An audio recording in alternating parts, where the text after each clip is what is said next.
En este ejercicio nos piden inicialmente que averigüemos cuánto vale la aceleración de un bloque de masa 10 kilogramos situado en un plano inclinado de 30 grados en la primera instancia. Situamos nuestros datos, tenemos la masa como dato, el ángulo como dato y nos falta averiguar la aceleración. En nuestra situación tenemos una rampa con la masa, con un determinado ángulo, y si lo queremos traducir en nuestro diagrama de cuerpo libre nos va a quedar la masa inclinada, la masa m inclinada, y la normal actuando y el peso actuando. Vemos que la normal en este caso es perpendicular a la superficie de apoyo.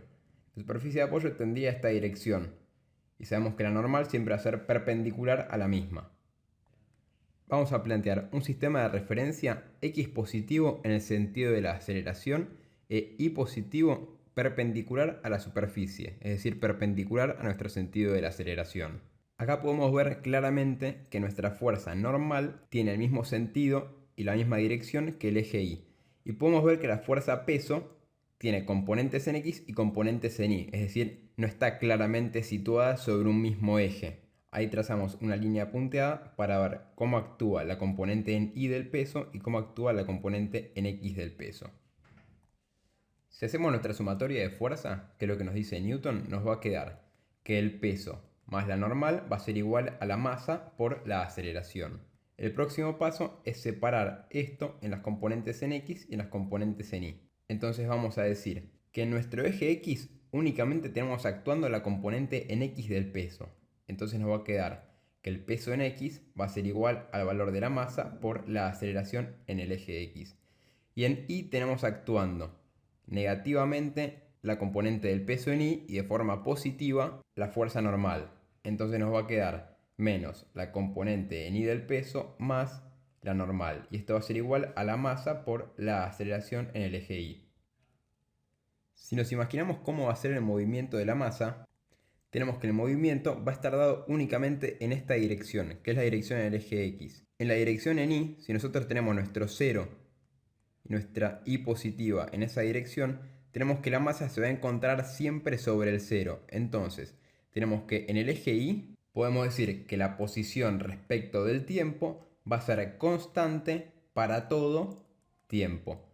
Y en x va a haber una aceleración constante. Del ejercicio anterior sabemos que la componente en x del peso va a ser igual al valor del peso por el seno del ángulo comprendido por la rampa.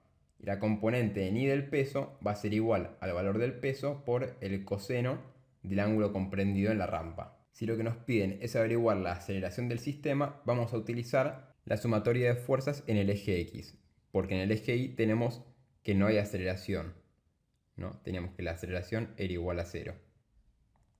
Si despejamos aceleración, nos queda que el peso por el seno del ángulo sobre la masa es igual a la aceleración en el eje x. Si abrimos el peso, nos queda que la masa por la gravedad por el seno del ángulo sobre la masa es igual a la aceleración en el eje x. Podemos olvidarnos de las dos masas y nos queda que la gravedad por el seno del ángulo va a ser igual a la aceleración en el eje x. Si reemplazamos por los valores, nos queda que la aceleración en el eje x es 9,8 metros sobre segundo al cuadrado por el seno de 30, eso es igual a 4,9 metros sobre segundo al cuadrado. En el segundo ítem, la única diferencia que hay es que nos dicen que nuestro ángulo alfa es igual a 60 grados. Entonces la sumatoria de fuerzas va a ser siempre la misma, lo único que va a variar va a ser cuando reemplacemos los datos. Nos va a quedar 9,8 metros sobre segundos al cuadrado por seno de 60 grados. Y esto nos queda que la aceleración es de 8,5 metros sobre segundo al cuadrado. Entonces podemos ver como con una inclinación mayor, como puede ser una de 60 grados, tiene más aceleración que con una inclinación menor, como puede ser de 30 grados. A nuestra nueva situación se va a agregar que tenemos ahora un valor de coeficiente de fricción y por lo tanto vamos a saber que hay una fuerza de rozamiento. La fuerza de rozamiento se va a oponer al movimiento, entonces si la caja tiende a ir hacia abajo, la fuerza de rozamiento va a actuar hacia arriba, porque se opone al movimiento. Nuestra nueva sumatoria de fuerzas va a contener a la fuerza de rozamiento. Acá la tenemos.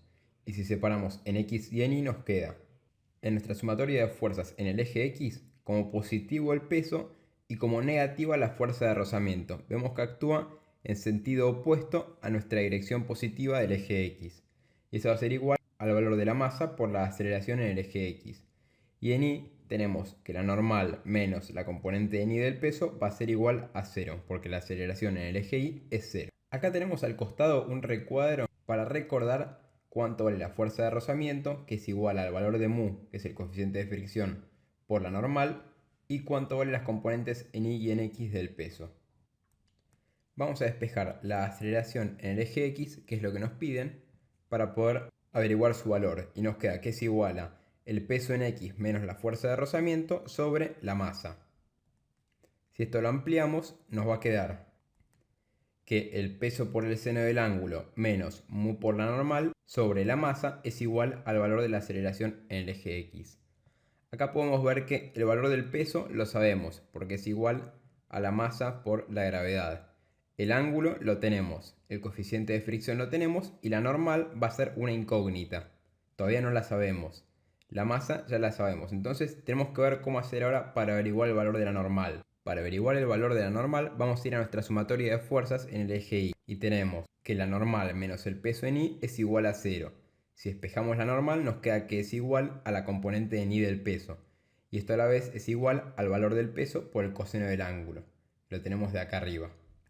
Si reemplazamos por los valores nos queda que la masa por la aceleración de la gravedad por el coseno del ángulo comprendido va a ser igual al valor de la normal. Teniendo todos estos datos vamos a reemplazar y ver cuánto vale la aceleración en el eje X. Nos queda la masa por la aceleración de la gravedad por el seno del ángulo menos mu por el valor de la normal sobre la masa. Y esto nos da un valor de 1,5 metros sobre segundo al cuadrado. Para el segundo caso, marcamos con flechas verdes cuáles son los valores que van a cambiar por cambiar el ángulo de la inclinación de la rampa. Tenemos que primero va a cambiar el valor de la normal, que nos va a quedar 49 newtons.